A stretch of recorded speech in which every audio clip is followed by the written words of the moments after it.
사랑하는 여러분, 우리는 하나님의 은혜와 축복으로 코로나로 인하여 다사다난했던 지난 2021년을 역사의 뒤편으로 보내고 새해 2022년을 맞이했습니다. 새해 2022년을 맞으며 우리 아름다운 꿈의 교회는 신약성경 로마서의 말씀으로 복음과 믿음이라는 신앙의 주제로 이 한 해를 하나님 앞에서 시작하고자 합니다. 아마도 새해를 맞이하면 이 자리에 계신 많은 분들이 많은 것을 계획하고 있을 것입니다. 가정의 행복을 소원하는 이들도 있을 것이고, 또 자녀의 미래를 위해 기도하는 이들도 있을 것입니다. 그리고 또 하나님이 주신 삶의 터전을 위해 기도하는 이들도 있을 것입니다. 그러나 사랑하는 여러분, 여러분이 새해 2022년을 시작하면서 마음에 어떤 소원을 가지고 있든지, 그래서 어떤 계획을 여러분이 세웠든지 그 모든 것을 이루어 주시는 분은 오직 한 분, 우리의 모든 삶의 생사화복의 주권자이시고 우리 모든 축복의 근원이 되시는 하나님이심을 믿으시길 바랍니다. 그래서 우리는 아무리 우리가 꾸었던 위대한 계획을 세웠을지라도 하나님이 이루어 주시지 않으면 이룰 수 없기 때문에 우리가 늘 기도하면서 하나님의 말씀 앞에서 이 한 해를 계획해야 하며, 또 하나님 앞에서 그 계획을 하나씩 이루어 가야 하는 것입니다. 그러자면 무엇보다 우리는 우리의 모든 것을 다 짊어지고 하나님께로 나아가야 합니다. 우리의 무거운 죄악의 짐도 하나님 앞에 지고 우리는 나아가기에 힘써야 합니다. 우리의 연약함도 우리는 하나님께 내어 놓기를 힘써야 합니다. 그 어떤 우리가 재주가 있습니까? 그 재주도 하나님의 영광을 위해서 우리는 아낌없이 하나님께 내어 놓아야 합니다. 우리는 우리의 좋은 것만 아닌 나쁜 것까지도 다 하나님께 가지고 나아가는 하나님의 사람이 되어야 합니다. 그럴 때 하나님은 우리를 아시게 되고 우리의 근심과 우리의 걱정 다 하나님께서 들어주시고 하나님의 선하신 뜻대로 우리의 모든 삶을 새해 2022년 이 한 해 동안 인도해 주시게 됨을 우리는 잊지 말아야 합니다. 무엇보다 우리가 새해 2022년에도 하나님의 구원의 통로, 축복의 통로가 되어야 합니다. 그게 우리를 구원해 주신 하나님의 거룩한 뜻이에요. 그러면 우리가 새해 2022년에 어떻게 하면 하나님의 구원의 통로, 그 축복의 통로로서의 역할을 우리가 할 수 있겠습니까?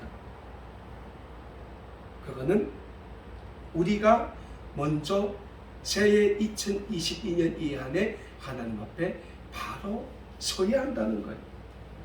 사랑하는 여러분, 하나님의 축복의 통로, 하나님의 구원의 통로로 쓰임받았던 하나님의 사람들은 먼저 자기 자신이 하나님 앞에 바로 서기 위해 노력했던 사람들입니다. 우리가 지난 한 해 동안 배웠던 구약성경 창세기 기록된 하나님의 사람들도 다 자기 자신을 하나님 앞에 거룩한 산재물로 내어놓기를 힘썼던 사람들이에요. 그리고 오늘부터 우리가 배우게 될 신약성경 로마서의 말씀을 기록한 사도 바울도 마찬가지라는 거예요. 우리가 사도 바울에 대해서 잘 알 수 있겠지만은 이 사도 바울이라는 사람이 어떤 사람입니까? 사도 바울은 유대인 중에서도 명문 엘리트 가문에서 태어난 가장 뛰어난 엘리트 코스를 받은 전통 유대인입니다. 유대인 중에서도 유대인이라는 거예요. 사도 바울의 이름도 원래는 바울이 아닌 사울입니다. 사울이라는 이름의 뜻이 뭡니까? 가장 존귀한 뜻, 존귀한 사람이다. 가장 높은 사람이라는 뜻이에요. 이 사도 바울의 원래 이름이 사울. 그랬던 사도 바울이 다메섹이라는 곳에 예수님을 믿는 초대교회 성도들을 체포하려 가던 중 이 다메섹 길가에서 살아계신 예수님을 만나게 되지 않습니까? 신약성경 사도행전 9장 1절에서 9절 사이의 말씀을 보면 사울이라고 하는 유대인 청년이 기세등등하게 대제사장에게 가서 다메섹에 가서 초대교회 성도들을 잡아올 공문을 받아서 다메섹으로 가던 중 호련히 하늘에서 큰 빛이 이 사울을 덮치며 하늘에서 소리가 있어 사울아 사울아 내가 어찌하여 나를 핍박하느냐라는 음성을 들어요. 음성을 들어요. 그래서 이 사울이라는 청년이 그 땅에 엎드러지죠. 그리고 뭐라고 합니까? 주여 니시나니까 니십니까? 그때는 하늘에서 음성이 있어서 나는 내가 핍박하는 예수다. 나는 네가 핍박하는 예수다. 이 말에 사울이라는 청년의 모든 삶이 뒤집어지는, 그 전까지 이 사울이라는 청년은 예수라는 한 젊은 사람이 백성을 미혹해하고 그래서 십자가에 달려 죽은 사람으로 알아온 거예요. 그런데 그 예수가 이 사울이라는 청년을 향하여 나는 내가 핍박하는 예수다라는 그 음성을 들었을 때 이 사울이라는 청년의 모든 삶이 다 뒤집어져요. 앞이 안 보였다고 했어요. 그 빛은 강체가 얼마나 밝았는지 이 사울이 앞을 못 봤다고 했어요. 그리고 사울이 회심의 기간을 가집니다. 물도 안 먹었다고 했어요. 나흘을 굶시겠다고 했어요. 회심의 시간을 가진 거죠. 사랑하는 여러분, 내가 한 생을 나의 그 어떤 인생 철학이라고 여겼던 그 믿음이 예수님의 말씀 한마디에 완전히 그 사울이라는 청년이 가졌던 그 유대의 전통이 완전히 뒤집어진 거예요. 그리고 이 사울이라는 청년이 아나니아라는 예수님을 믿는 사람을 통해서 다시 그 앞을 보게 되고, 그 앞을 다시 보게 되는 순간 사울은 사울이 아닌 바울로 바뀌게 되는 거예요. 사랑하는 여러분, 어떻게 됐을 때 이 사울이 바울로 바뀌었습니까? 예수님을 만났을 때 바뀌었다는 거예요. 우리의 믿음 생활도 같습니다. 우리의 믿음 생활, 우리의 신앙 생활도 우리가 말씀 속에 살아계신 하나님을 만날 때 우리가 바뀌게 됩니다. 바뀌게 됩니다. 제가 늘 그런 말씀을 하죠. 한 생을 예수님을 믿었다고 해서, 한 생을 교회에 가서 신앙생활 했다고 해서 다 구원받은 하나님의 백성이 아니라는 거예요. 우리가 말씀 가운데 우리를 구원해 주신 그 예수님을 우리가 만났을 때, 그리고 그 예수님 앞에 주는 그리스도십니다, 살아계신 하나님의 아들이라고 고백했던 베드로의 고백과 같은 그 고백을 우리가 우리의 입술로 그 주님 앞에 할 때 우리는 하나님의 구원의 백성이 된다. 이 구원의 역사가 새해 2022년 이 한 해 동안 우리 아름다운 꿈의 교회 이 믿음의 공동체, 말씀의 공동체를 통하여 회복되고 다시금 살아날 수 있기를 우리 주님의 이름으로 간절히 축원합니다. 바울이 바뀌었어요. 바울이 바뀌니까 어떻게 됩니까? 그 인생이 바뀌어요.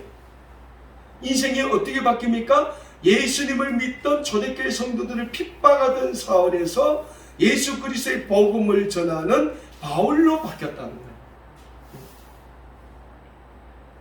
그런데 사랑하는 여러분, 사울이 바울이 되는 이 거듭나는 과정에는 우리 주님의 강건적인 역사하심도 있었지만 바울의 몸부림치는 회심의 과정이 있었음을 우리는 또한 잊지 말고자 합니다. 그러니까 바울은 다메섹 도상에서 예수님의 음성을 들은 그 시각부터 완전히 예수님 앞에 바짝 엎드렸어요.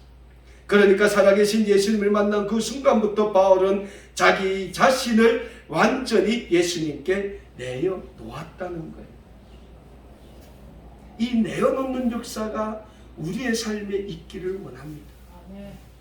우리의 모든 걸 온전히 하나님께 내놓기를 우리가 힘써야 돼. 그럴 때 하나님은 우리를 통해서 새해 이 2022년 한 해 동안 우리 아름다운 꿈에게 모든 믿음의 공동체, 우리 모든 믿음의 가족들을 통하여 하나님의 구원의 역사, 회복의 역사를 이루어 가실 수 있게 되는 겁니다. 우리가 우리를 안 내놓으면요, 하나님이 우리를 쓰시지 못해요. 부단히 우리 자신을 하나님께 드리기에 힘쓰는 한 해가 되어야 합니다. 이 사울이라는 청년이 다메섹 도상에서 주님의 음성을 들었어요.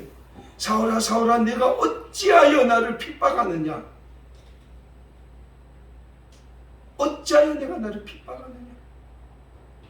그리고 주님이 사울에게 뭐라고 말씀하십니까? 나는 내가 핍박하는 예수다. 내가 핍박하는 예수다. 우리의 믿음 생활이요, 때로는 사울과 같은 믿음 생활을 할 때도 있을 거예요. 우리가 예수님을 믿는다면서 예수님을 온 마음과 정성을 다하여 예수님을 섬긴다고 하면서 우리가 예수님을 때로는 핍박할 때도 있다는 거예요. 여러분, 그건 모릅니다. 박 목사라고 다 잘하는 거 아니에요. 우리는 모릅니다. 어떻게 우리가 주님을 핍박하는지 그거는 나도 모르는 사이에 그럴 수 있다는 거예요. 그래서 우리에게 날마다 필요한 게 뭡니까? 우리 주님이 주시는 은혜가 필요하고, 은혜가. 근데 그 은혜가 어떤 은혜가 필요합니까? 말씀의 은혜가 필요하다. 말씀의 은혜가. 이 사울이라는 사람을 바뀐 주님의 말씀 한마디가 뭡니까? 나는 내가 핍박하는 예수다. 이 한마디의 말에 사울이 바울로 바뀐 거예요. 이 사울이 얼마나 나올 동안 물도 안 먹고 고민했겠습니까?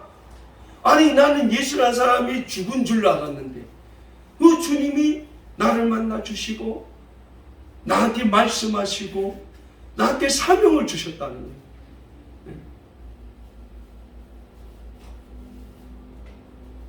우리가 말씀을 받습니다. 교회 와서 예배 때 말씀을 받는데 말씀을 말씀으로만 받으면 안 돼요.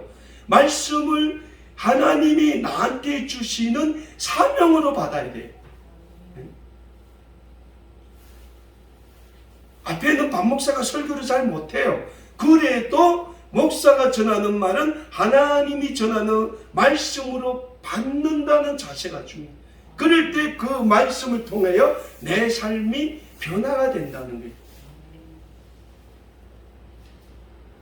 사울은 예수님이 십자가에서 죽었다고 알고 있었지만은 그 죽은 예수님이 다시 살아나셨음을 본인이 확인한 후에 그의 삶이 바뀐다는 거예요.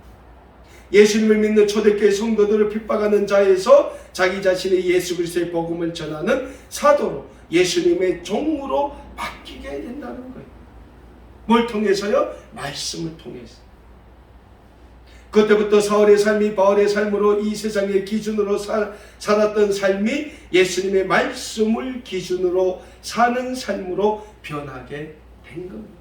사랑하는 여러분, 새해 2022년에는 우리 아름다운 꿈에게 모든 믿음의 가족들의 삶에도 이런 사울이 바울로 변하는 영적인 회복과 영적인 부흥의 역사가 일어나기를 간절히 소원합니다.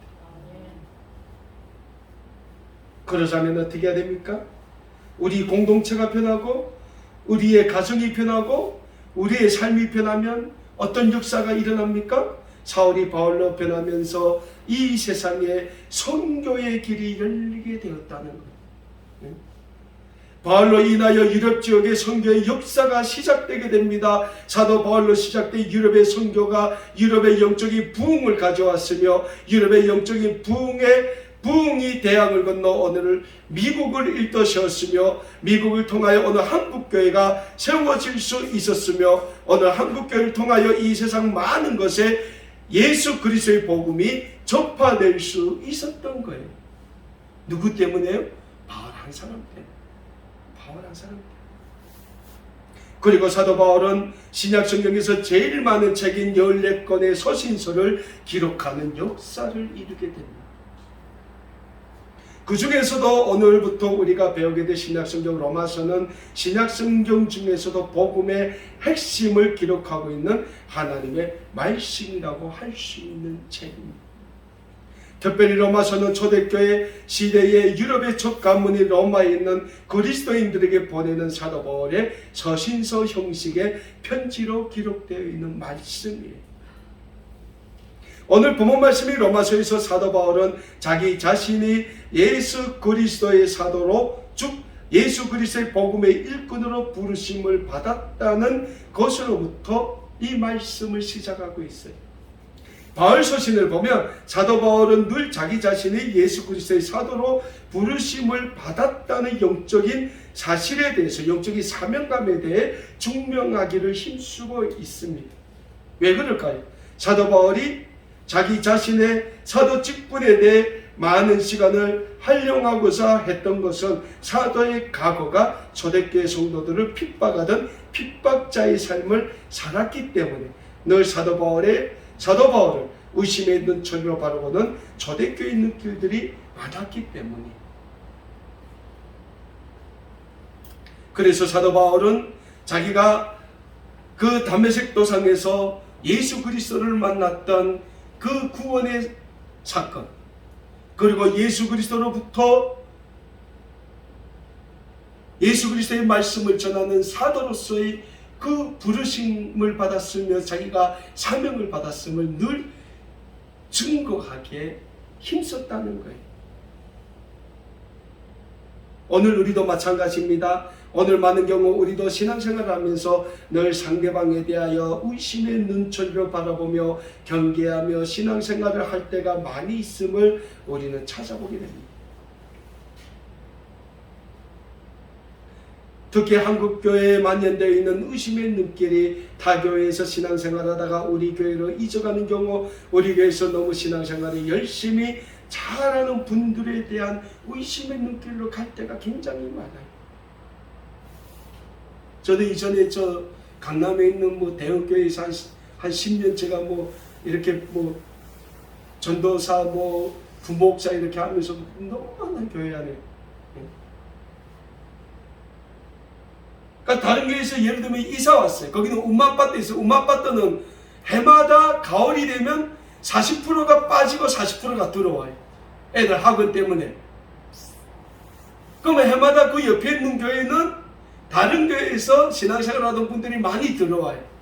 그럼 거기서 정말 신앙생활 열심히 하는 분들이 있어요.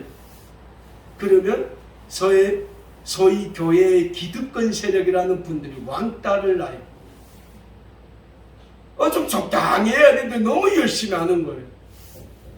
그러니까 소위 말하면 끼리끼리 모여서 핀잔을 치는 거예요. 근데 이 교회에서 제일 열심히 하는 사람들 보면 이단일 가능성이 많아요. 신천지, 여호와의 증인 정말 열심히 해요. 근데 그분들은요 눈치가 얼마나 백단입니다. 딱 보고 자기 정체가 딱 탄로났다 하면 잽싸게 도망가요. 근데 막 뒷담화 까고 하는데도 열심히 하는 분들이 있어요. 열심히 하면 좋지 않습니까? 근데 괜히 그러는 거예요. 내가 이 교회에 내가 터줏대감인데, 내가 권사인데, 내가 장로인데. 저는 별로 장로에 대한 인식은 안 좋습니다. 그래도 장로도 하나님이 세운 일꾼이지, 교회 일꾼이지. 네, 사람들이라는 게 늘 이게 교회가 좀 부흥되고, 특히 담임 목사님들은 교회가 부흥되면 그 다음부터 거룩해져요. 이런 분들이 많아요. 교회 부흥되면 장로님들이 내 이 교회를 위해서 얼마나 헌신했는데, 내가 내 통장을 몇 개에다 바쳤는데 이거부터 계산하는 거예요. 그런데요, 교회의 주인은 예수님이십니다. 목사도 아니에요. 여러분, 이 박목사가 앞에서 설교하니까 아름다운 꿈의 교회 주인이 박목사 같지? 아니에요. 저도 어느 순간에 잠실교회에서 야 박목사 너 다른 데 가 하면 저 가요. 네? 왜? 교회의 주인은 주님이시. 예수님이 우리의 믿음의 고백 위에 세운 게 교회이지 않습니까? 그래서 교회는 예수 그리스도를 믿는 성도들이 모여서 예수 그리스도께서 우리를 구원해 주신 그 구원의 은혜를 나누는 곳이라는 거예요. 나누는 곳. 내 거 가져가는 것이 아니라 교회는 나누는 곳이라는 거예요. 이 초대교회 성도들이 얼마나 열심히 나눴습니까? 사도행전 4장 32절에 보니까 당시 초대교회의 공동체 모습을 이렇게 기록하고 있어요. 믿는 무리가 한 마음과 한 뜻이 되어 모든 물건을 서로 통용하고 자기 재물을 조금이라도 자기 것이라고 하는 이가 하나도 없더라. 요즘 교회에서 이래라면 교회 문 닫아야 돼. 안 나와. 네, 이게 우리가 회복해야 될 교회라는, 교회 공동체라는 거예요. 첫째 뭡니까? 한 마음이라는 거예요. 우리가 다 예수 그리스도를 통해서 구원을 받은 구원의 백성이기 때문에 우리가 우리의 삶에는 예수 그리스도 한 분만 있으면 된다는 거예요. 그 한 예수, 그 한 예수를 바라보며 우리가 섬기는 교회, 한 뜻, 이게 하나로 유기체로 교회 공동체는 순환식으로 움직일 때만이 그 교회에서 박 목사가 빛나는 게 아니고 무슨 아무개 누구 빛나는 게 아니고 누가 빛납니까? 예수님이 빛나. 예수님이 빛나. 우리 교회가 해마다 이렇게 교회 절기 때 이렇게 이 지역 주민들 우리 고향에서 온 분들 초대해서 사랑 나누고 하지 않습니까? 그 사람들 지역 사람들 야 아름다운 꿈에게서 뭐 준다더라. 아름다운 꿈의 교회가 주는 게 아니고 예수님이 아름다운 꿈의 교회를 통해서 주는 거예요. 거기 정석이라는 거예요.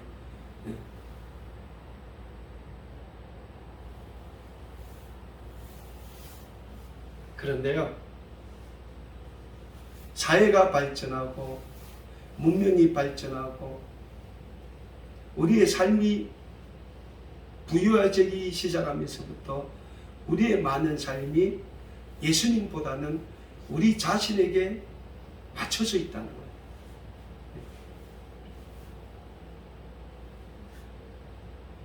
그래서 예수님이 우리에게 오늘도 이런 말씀을 하시는 거예요. 마지막 때에 그런 믿음을 보겠느냐. 마지막 예수님이 앞을 못 보는 장님을 고쳐주시면서 예수님이 그에게 물어봤습니다. 네 믿음이 너를 구원한다. 우리의 믿음이라는 모든 게. 그 믿음 위에 주님께서는 새해 2022년에도 아름다운 꿈의 교회를 통한 구원의 사역, 축복의 사역을 해 나가십니다. 우리의 믿음이. 그러면 그 믿음이 어디서부터 시작됩니까? 다른 게 없어요. 말씀으로 돌아가야 돼요. 말씀으로 받지 말고 말씀을 하나님이 나에게 주시는 사명으로 받아야 됩니다.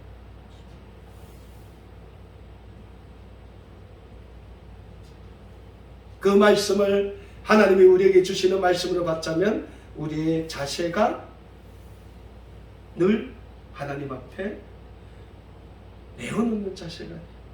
교회에서 우리는 우리 자신을 내려놓고 늘 교회 머리가 되시는 예수님만을 높여드리기에 힘써야 하는 거예요. 늘 하나님만을 높이시기에 우리는 힘써야 합니다. 그러자면 하나님께서 우리 자신을 거룩한 산제물로 드리기에 힘쓰는 우리 아름다운 꿈의 교회 모든 믿음의 가족들이 다 되어야 합니다. 이 앞에 있는 박 목사부터 시작해서 우리 모두 우리 자신을 하나님께 거룩한 복음의 산제물로 드리기에 힘쓴다면 그러면 하나님께서 여러분들을 높여 주실 것입니다. 하나님의 축복과 은혜가 넘치는 새해 2022년 이 한 해 동안 여러분들의 삶과 섬기는 이 아름다운 꿈의 교회에 하나님이 주실 아름다운 구원의 은혜, 축복의 은혜가 차고 넘치게 되는 것입니다. 어떻게 할 때요? 우리 자신을 먼저 이 한 해 동안 하나님 앞에 거룩한 복음의 산제물로 드릴 때 하나님의 축복과 하나님의 이 은혜가 넘치는 새해 2022년 아름다운 꿈의 교회가 될 수 있는 것입니다. 사람은 누구나 복받기 원해요. 다 복받기 원해요. 근데 우리는 이 세상 사람들과 다른 가치관을 가지고 있는 사람들이라는 거예요. 그 가치관이 뭡니까? 이 세상 사람들은 그 복을 위해서 자기 자신이 할 수 있는 모든 것을 다 해요. 거기 세상적 가치관이에요. 근데 우리는 하나님을 믿는 하나님의 구원의 백성이 아닙니까? 그래서 우리의 가치관은 우리 자신이 아닌 우리를 구원해 주신 예수님께 두어야 한다는 거예요. 우리의 모든 걸 예수님께 두고 예수님께 맡기고 예수님께 드리면 예수님이 우리를 축복해 주신다는 거예요. 그것이 새해 2022년 우리가 회복해야 될 회복의 모토라는 거예요. 우리가 살아나자, 우리가 회복하자. 뭘? 육신이 회복해요? 아니에요. 영원히 회복해요. 영원히 회복해요. 그 회복의 은총을 누가 줍니까? 예수님이 성령님을 통하여 주신다는 거예요. 어떨 때? 우리가 우리의 모든 걸 다 예수님 앞에 내어놓을 때. 그 은혜의 역사가 이 아름다운 꿈의 교회라는 믿음의 공동체, 말씀의 공동체를 통해서 이 한 해 동안 정말 우리의 삶에 놀라운 회복의 역사 이루어지는 그러한 아름다운 삶, 아름다운 공동체, 주님의 몸된 교회가 다 될 수 있기를 우리 주님의 이름으로 간절히 축원합니다.